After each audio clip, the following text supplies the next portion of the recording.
Caracas is on fire with emotions tonight. Not with any bombs, not with missiles, but with words, with music, with defiance. You're watching Times XP. My name is Dhriti Athri, and at the center of all of this is one man dancing, laughing, sending a direct message across the ocean. Here we are talking about Nicolas Maduro. He says that I am not your slave, Mr. Trump. Now, those words echoed through the streets of Venezuela's capital as thousands gathered around the presidential palace. Flags in the air, fists raised, music blasting from giant speakers, and there he was, the president of Venezuela, moving to a techno remix of his own speech.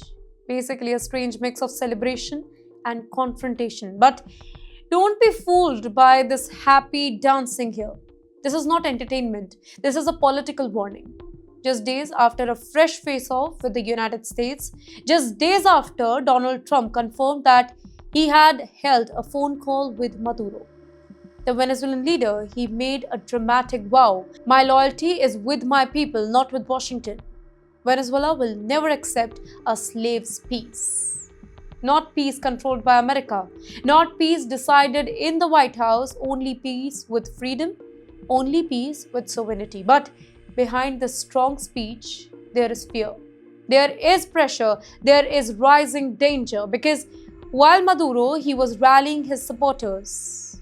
Well, in Washington, a $50 million bounty tied to narco-terrorism charges was doubled again. The message from Trump's camp is loud and clear. Maduro is still a target here, ladies and gentlemen, and reports now suggest that the United States is once again considering possible military options on Venezuelan soil.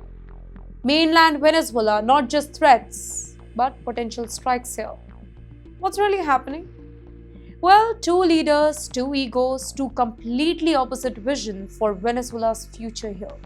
On one side, you have Mr. Trump, promising order and control. On the other hand, we have Mr. Maduro, promising resistance and independence. And mixed in the middle, millions of Venezuelans watching helplessly as tensions rise day by day, hour by hour. This is no longer just a war of words. This is a war of power, a war of pride, and maybe a war of destiny as well. Will it stay a political drama, or is this moving towards a real conflict here? The world is watching, the region is on the edge, and next move could change every single thing.